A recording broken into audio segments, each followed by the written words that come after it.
talking public art. with us, Louise and Laura from FrancisKnight Public Art Consultancy. Conversations with a range of arts practitioners, community activists, planning directors and design teams about how we can make places better by working with artists. Our role as public art consultants is all about the delicate balance of client expectations to encourage new ways of seeing, developing relationships, connecting people and enabling the creative process. Today we're turning the tables on ourselves as we invite writer and theatre maker Mark Hewitt to chat to us about our own work. Why are we doing that, Laura? I don't know, Louise, but we are. Mark has been working with us on making this series of podcasts, and we have collaborated previously on a number of projects. Firstly, between 2007 and 2008, on Art at the Centre, a regeneration project in the centre of Maidstone for which he edited AQQ, or Artists Quarter Quarterly. Oh, do you remember the one that got banned and became a collector's item? Yes, but Arts Council loved that one. Mark also did a collection of 30 interviews for our publication, Creative Maidstone.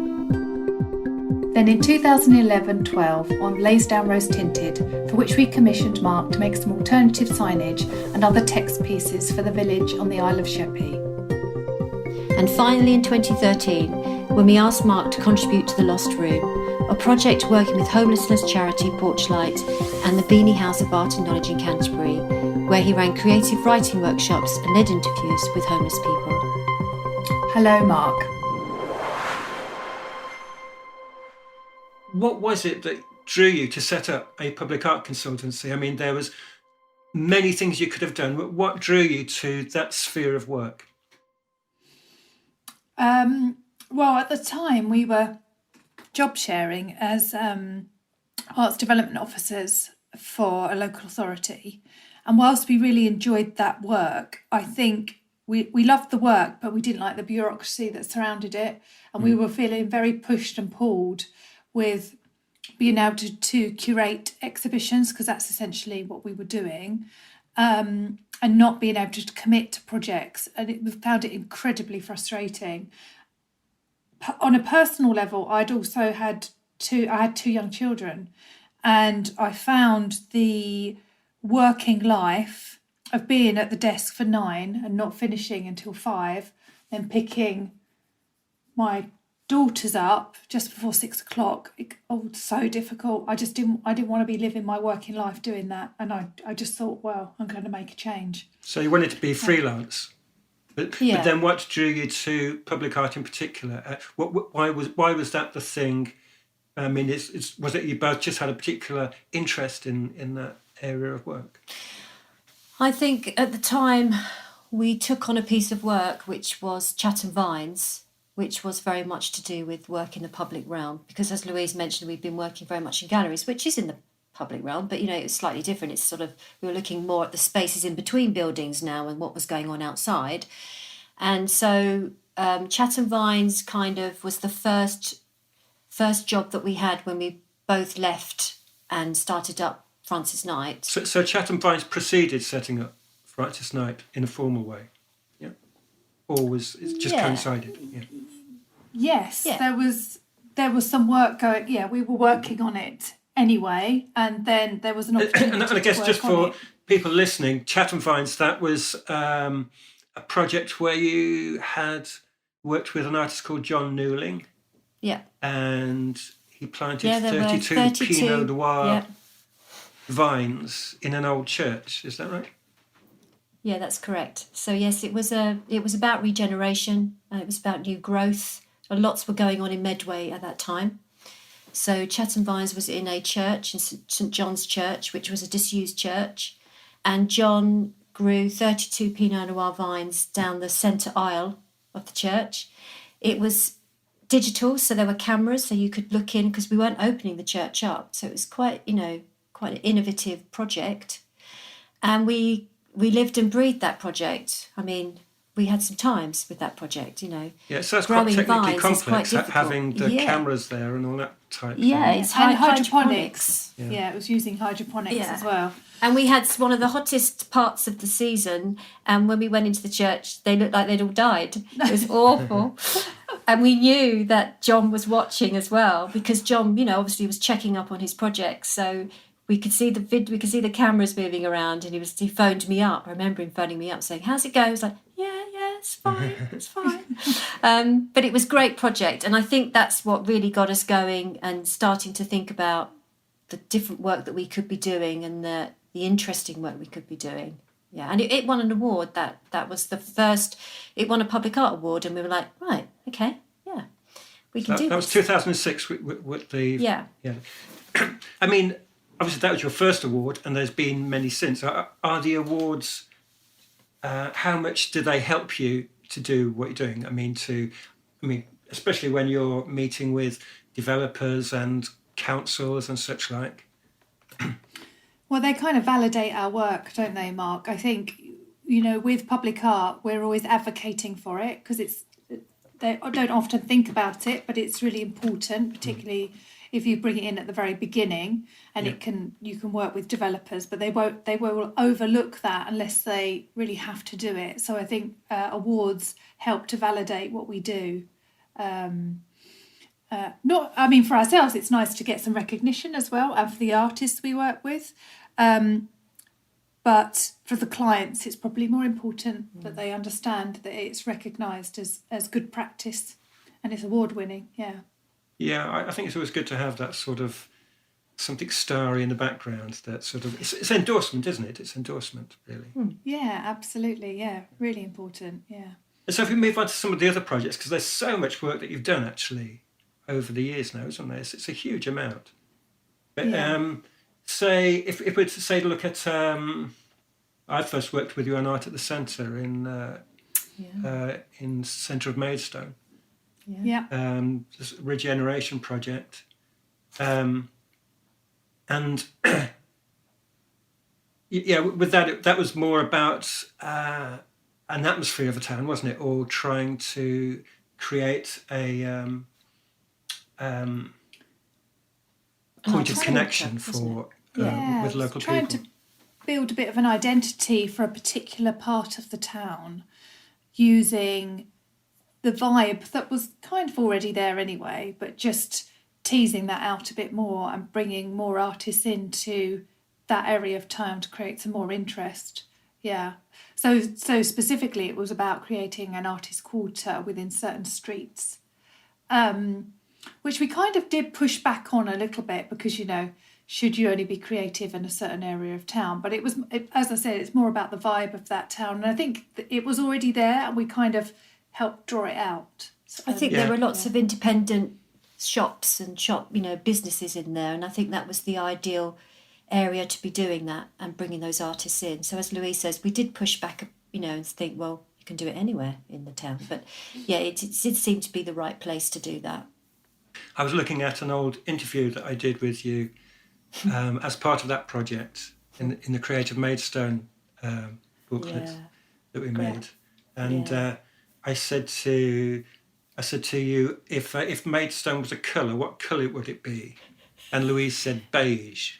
That's quite funny in retrospect. Do you still think it would be beige, or is it? Yes. Yeah, and interestingly, that it's coming full circle, isn't it, Mark? Yeah. All the things we were doing then, we need it again. Yeah. So down the road from there, then Chatham placemaking. That's a huge project, isn't it?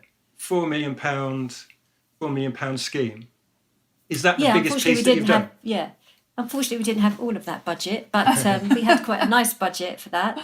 That was a brilliant project, actually, and we had some fantastic artists working with us on that. How would you describe it if you were describing it to listeners who are interested in knowing, how the project was set up and the sort of work that you do? How would you describe it? I think it was much more to do with the public realm and the design of the public realm. So that's where it slightly differed from many of our other projects, which might have been temporary or project-based. This was about embedding hard landscaping, but bringing an artist in to work with the design team to make some changes, or certainly to challenge what was going on, and then offer some inspiration for some new ways of looking at it. So we had a lead artist working with the design team, and then we were able to devise a temporary programme, bringing in 3 other artists to sort of generate some interest, some exciting projects, which then in turn influenced the lead artist for the permanent works. So very embedded, very much in the hard landscaping, very much in the curbstone, possibly something you'd even not notice if you were walking past, but if you were paying attention, you would, you know. Yeah, so it was much more about permanent work, but also working with the community. So a lot of that work we've done in the past, working with business owners, working with schools, festivals, to get people to notice things about where they live. It's beautifully done, some of them, it. I mean, it? some of those bits of text on the paving stones, so it's really beautifully done, isn't it? Yeah, I mean, that's, as Louise mentioned, that's stories from people that the artist spoke to and engaged with, and it's real life stories. You know, it means something to people, and why they live there, why they work there, why they visit there, and it's very rich. It's a rich history. So it was quite difficult sometimes to choose which was the best to be put down in that stone, which will be there for a long, long time. And we got some lovely comments. We got a great comment from one of the dentists, actually, and her patients were going up to the dentist, probably a bit nervous, and they'd look out the window and they could see some of the text on the floor, and they were sort of, talking about it and reflecting on it. So it was affecting people. Did you feel supported in that project by the sort of management structures that were around the project? I think to a point. I think what happens is you start a project off with all good intentions, and you normally have a champion who works you because you're brought on board in the first place to actually bring us in and bring a lead artist in to work with the design team.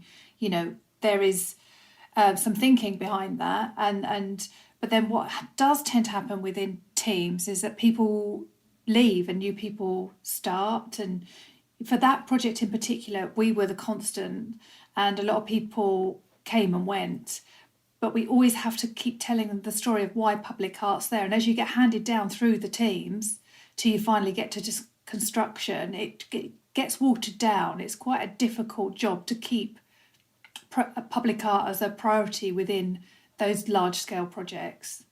But I think we should be proud of what we did, because we were the constant, and we made that project continue and work at the same pace. And again, that we put that in for a planning award, and we got a highly commended for it. So, it was a fantastic project, and it was a great platform for the artists too. And they continue to do great work. So, and we continue to work with them on other projects. So, yeah, I think it was, we kept the momentum going. Definitely. Yeah, it must be very heartening. I mean, you were saying that it was at the dentist who was, gave you, I mean, that feedback from local residents must be very heartwarming, because I think sometimes when you're doing a big project like that, you don't really know how people are reacting to it. No, and what was interesting about it was she texted me, actually. She must have found the phone number on our website, and then she just texted it. And it wasn't like, so many projects you have to send evaluation forms out to get people to feedback. She volunteered it. She wasn't asked, and it was just a really nice response to the work. It was exactly what the artist would have wanted. Yeah. And Laysdown Rose Tinted, which I worked with you on. We had some fun on that. Amongst quite a diversity of artists. There were a lot of artists involved in that project, wasn't there? Yeah. Which was a completely different sort of thing in a small, what do you call it, small seaside village on the Isle of Sheppey. Yeah. And that a completely different sort of setup, because there was the village... what were they? The village hall. Parish. Oh, the parish council. The parish council. Yeah. That's it. The parish council. Yeah. So, how do you feel about that project? Looking back on it, I noticed on your website there's that lovely piece of neon with the word "change." I mean, I think we. in fairness, we were quite experienced before we were doing that project, but we also cut our teeth with a lot of the work we did there as well. It was a community that were very passionate about where they lived, and they had opinions about what we were proposing. And there were characters. I mean, boy, were there characters. And we did some lovely work there as well. A beautiful place, actually. Once you dug a little bit deeper, and beautiful landscapes around it. So, very rich community, I would say. Very rich. Yeah, not rich in financial terms, I don't think. No. Well, they were, but it wasn't. It was all put under the mattresses, wasn't it? It was an interesting community, but very rich with material for artists to respond to. I think you'd probably agree with that, wouldn't you, Mark? Definitely. The conversations you had with them. I mean, the areas that I was working on with you was to do with a lot of it was to do with the signage. It was full of signs telling you not to do things, so far as I recall, when we first got there. And we changed those to more positive messages and, sort of brightening the place up, really. I think we did that because, there were so many signs that were falling apart or had been left or cut in half, or it was awful, wasn't it? So the first thing to do was just go in and declutter it all and just clean it up. It was just a lovely thing to do. I think the other thing about that project was that the community had been really over-consulted by, and so when we came in, we were trying not to do that to over-consulting again. We were trying to work with them so that it was an honest and open conversation, and we were willing to listen properly and to take on board what they were saying, and to then also have a discussion about that, whether we thought, yes, okay, we can do that, or no, we don't think that's right. So I think in that respect, it was an honest conversation. But we did have some fun. It was a great place. We did have some fun. I think fun is sort of one of the... It's important. It's important. It's very important. It is important. Yeah. I think sometimes but also fun, the value of fun can be overlooked. I think so, yeah. But similar to our other projects, we were... we paid a particular attention to being a constant in the village. So we were there for 3 years, I think, 2 or 3 years. And we were visible, very visible, because we are consultants, we are public art consultants. That word consultancy comes quite loaded, I think. And we made particular effort to attend all the parish council meetings monthly. Yeah, we did. And to be there whenever we could. We used the office space was the village hall. We were there at least once, or if not twice a week, over that period. And people got to know us. We weren't going anywhere. We were there to deliver some artist-led regeneration projects, and that's exactly what we did. Mm. Okay, so to go to Springfield Mill, that was a housing development project on the site of an old paper mill. Is that right? Yeah, that's a current project. So that's in our hometown. We had our eye on this site for some time before it came up, actually, and having known about the paper mill and known that it was going to be sold for development, and then we were keeping our eye out for the developer. It's so rich in history. We knew that we could get an artist in there. You could do some very nice public art. And it worked, as soon as it came up, Laura, you were there, weren't you, at the consultation day? Saying, hello. I am. No, as Louise says, we had our eye on that for a long, long time. And we found out, once we found out the developer and we were talking to them, and then we got on board, we did a strategy for them, got them through planning. There was a paper archivist that was part of the team. There were historians, there were all the ex-employees. It was just, and it still is, a rich history and people with passion about being there and working there. It was a major site. It has this huge chimney that you can still see, and it's still there, and it will be there.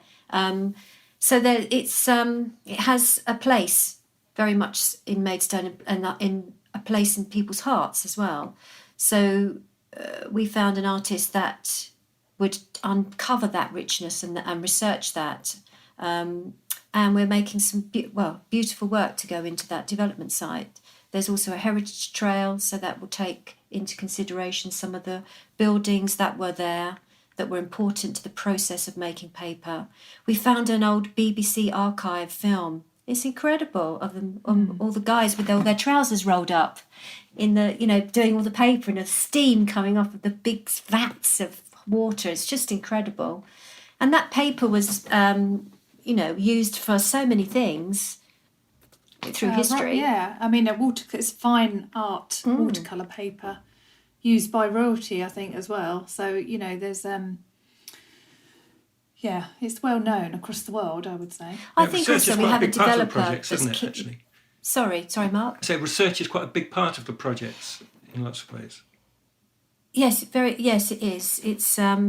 It's the strength of the artist coming on board, working with the design teams to bring that research to life, and to work with either the landscape architects or the architects. And that's the beauty of bringing an artist on board, that they can introduce another layer, but it's not another layer. It's a layer that works within all the other designs that are going on. And Springfield has a developer that's very proactive and interested in doing good public art that's, has a meaning, that's not just helicoptered in. It has a meaning to why it's there as part of their development. Yeah, which is great.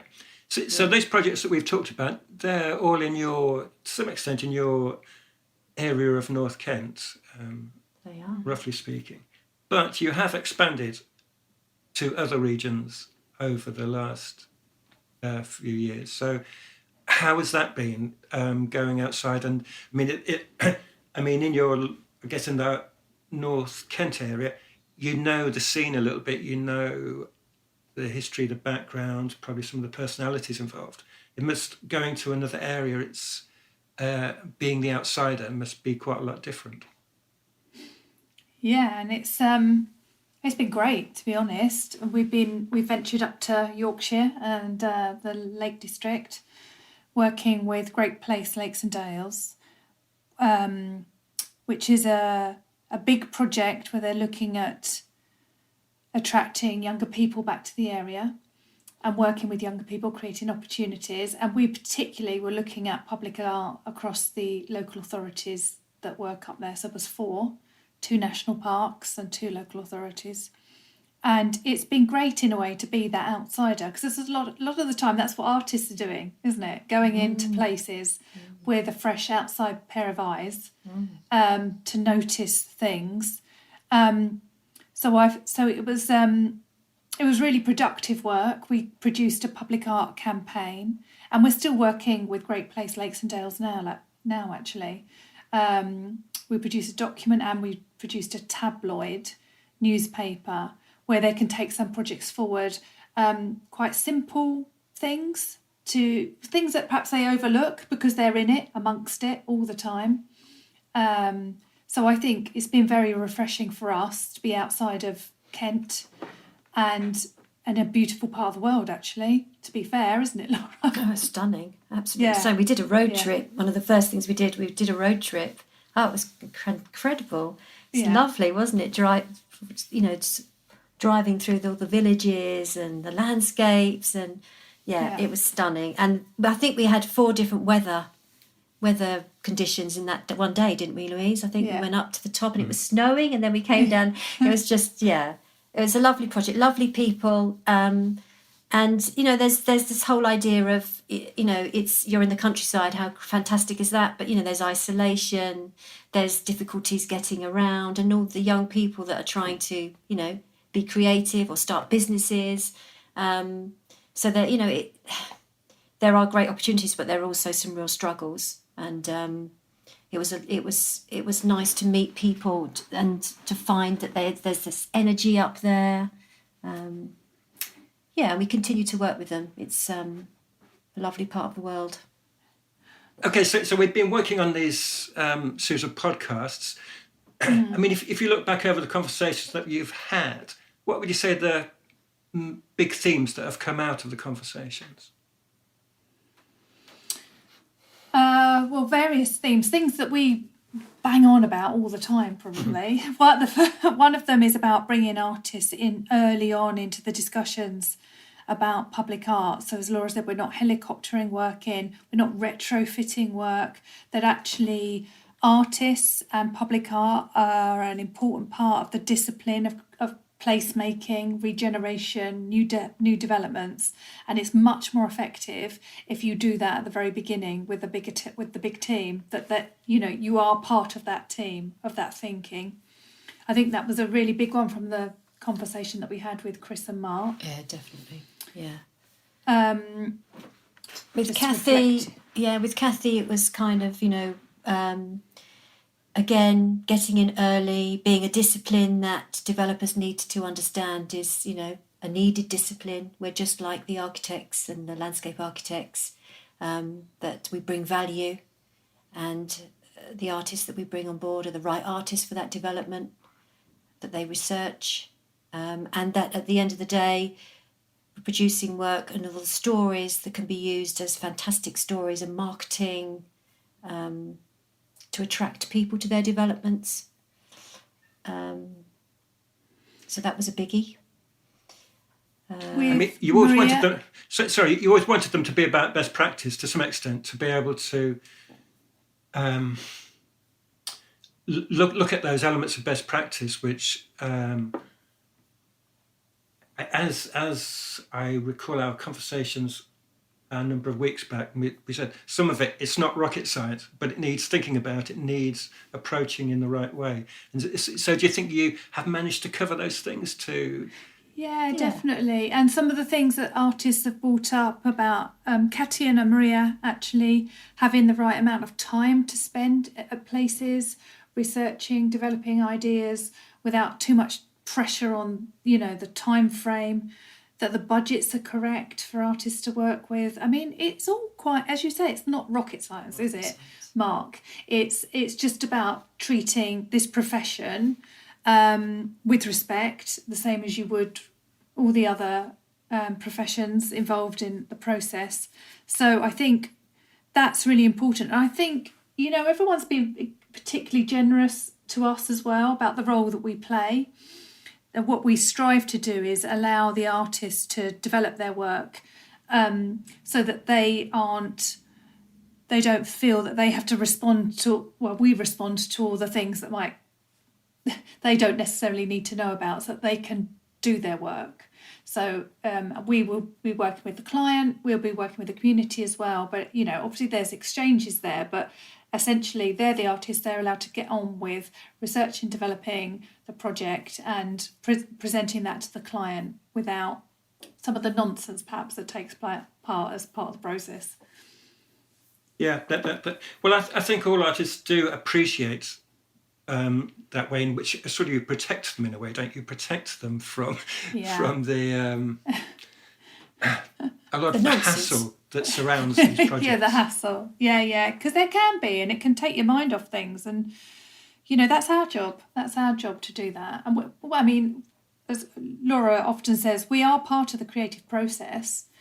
We're not necessarily coming up with the ideas, but we're certainly talking to artists and about how, perhaps there are loads of ideas and we look at then editing that down, or we bring something else into the mix and we suggest other things. So there's a real collaboration there. We are part of that process. You've asked lots of the interviewees about the sorts of projects that they would love to do. What about the sort of projects that yourselves as the consultants would love to do? What's the sort of thing that you would love to get engaged with? Well, we'd like something that had a decent budget. That would be a good start. And that kept the same budget from the beginning to the end. That would be better. Something that has a proper time frame, so it's achievable.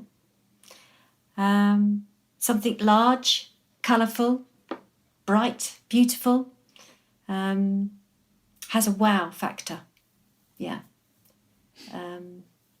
So often, and we're not knocking it, so often our work is, as is sometimes is embedded. You may step over it, you may not see it to begin with. And I think it would be nice to do something which is powerful and wow, that's amazing. Yeah. Anything else, Louise? No, I think, something that is very visible that's on our next on our list really of projects to do. Yeah. Rather than in the sort of floorscape, we're looking at something that's you can really see. Yeah. So, I mean, obviously, you both went to art college yourselves. You studied art. You're interested in art. Laura, I know you're a singer as well. Yeah. Louise, you had that interest in theatre, TV, set design, all those sorts of things. But you've chosen to take on a job in life, which is to do with supporting other artists rather than focusing on being practitioners yourselves as a general thing. Why did you make that decision? Why did you decide that you didn't want to do that job in that way? Ooh, good question, Mark. I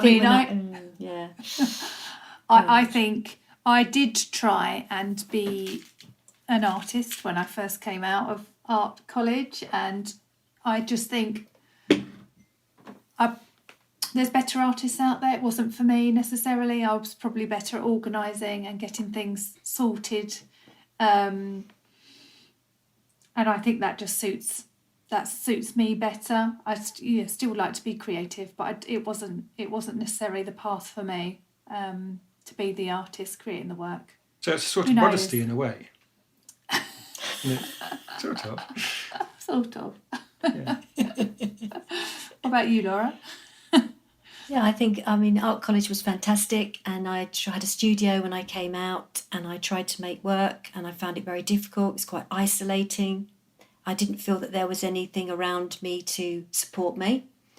I think when I was at art college, there wasn't really that chat about, so when you leave college, this is what you could do, or this is, it was about actually going on to do an MA. I wanted to go to the Royal College, and unfortunately I didn't get in. So I stayed up in Nottingham and I carried on in a studio. I was doing little bits of music, and then I had a debt, and I came back to Kent. And I thought, like Louise, I can't do this. I'm not good enough as an artist. I can't be creative. I find it very difficult. So I kind of started to look around for other work and got more into the supporting and admin side of it, which was a great opportunity for me. So yes, I don't think I was the right calibre to be an artist working in that way. But I still do stuff with music, so I feel like I'm part of that creative process. And as Louise says, as part of our job, it is creative. Okay, we are sometimes, the majority of the time sitting at a desk, but there are creative parts and moments that we become part of, which are really important. And we can still get excited about materials, can't we? And processes and looking at designs. And so, yeah. I think it all still comes I think probably if you weren't artists, you wouldn't have quite the same sensitivity for doing what you're doing. I think the fact that you know what it's about, you can make aesthetic judgments. It must all come into being why you're good at doing what you do, I think. I also think that we know that, you can't just switch creativity on and off. You can't say to the artist, okay, we need that tomorrow, bye then. It doesn't work like that, because as creative people, it just happens at any moment. You can't, So I think we're aware of all that as well, and the way artists work. They need time, they need space. Equally, they do need someone to chivvy them along a little bit sometimes, or, protect them or support them, or say, don't worry about that, you just get on with that. And I think that's really important. And I think we complement each other, Louise and I, as well. That's some of the really the last thing that I was trying to get onto, actually, your working relationship. I mean, you do seem to get on remarkably well. I mean, not all people working in partnership do necessarily seem to exist so harmoniously as you do yourselves. So, I mean, it must have been a big support for you having the two of you there to bounce off each other. And can you say a little bit about the partnership aspect of it? Yeah. It's like a marriage, I would say, Mark, actually. It is, though, because I probably spend more time with Laura, even via Zoom, than I do, my own family. Yeah, I agree. Because we're sort of working, and I would say we work very intensely together as well. Yeah. If we're writing something, devising a project, everything is kind of done jointly. I mean, obviously we can do it on our own as well, but and one of us might take a lead in one project and the other one is a bit more sort of supporting, and that's important for the client to know that there's one person they can come to if they've got a query, but we're both still working on every project together. It's quite intense, I suppose. And we probably can read each other's thoughts now. I would say we're quite intuitive and we kind of know what each other's thinking. We can go into a meeting and I could look at Louise and think, I know what you're thinking, or something, and and I think we play in, sometimes one of us, as we say, may take a lead. So in a meeting, one of us may take a lead, but we're kind of listening as well on the other hand. It's the longest I've ever shared a bank account with someone, ever. I don't share a bank account with anyone else. I trust Louise. I know that if I couldn't do something on that day, she would do it. So I think, and I think our relationship has got stronger. We don't really argue or anything, do we? I don't think we do we? I mean, we might get a bit narky. I get a bit narky. But we bicker occasionally. We bicker, but like an old couple. But that's the old Laura. Yeah, okay. But it's good fun and we have a laugh. And that's what's really important. We do have a laugh and we can see the funny side of it. Even when it's getting quite tense, we can always bring some jokes or fun into it. And I think that's really important. We work with lovely people as well, Mark. We work with you. We do work with lovely people, yeah. But also, I would think our ethos of working is that whilst we really enjoy our work, we also have personal lives that we really enjoy as well. So we don't, we could work 7 days a week if we wanted to with the amount of work that's there, but actually we're not. We make sure to carve time out, and I think that's where we help each other really as well, and just kind of say, actually enough now, we've done that, we've done this, we'll have some time out here. Just a bit of breathing space, thinking space, because the thinking space actually is really important for both of us. And so the way of working is as I would have wanted when we first started out, I would say, that we weren't at the beck and call of someone else. We were making decisions about our working life. And I think we're both on the same page with that, actually. That's a really beautiful way to end. Beautifully put. So thank you very much. It's been great. Thank you. Thank you, Mark. Thank you, Mark.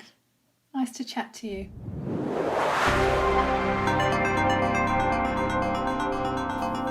Engaged, creative, curious, courageous and valued, FrancisKnight is an award-winning independent public art consultancy based in South East England with over 16 years' experience offering expert advice and management in commissioning high-quality art for the public realm. As co-founders and directors of the business, Louise Francis and Laura Knight commission professional artists from across the UK to create ambitious public realm artworks in a variety of locations. The consultancy partners closely with housing developers, design teams, social housing associations and local authorities, together with a wide range of community groups, to create brave, ambitious, thought-provoking art for public spaces.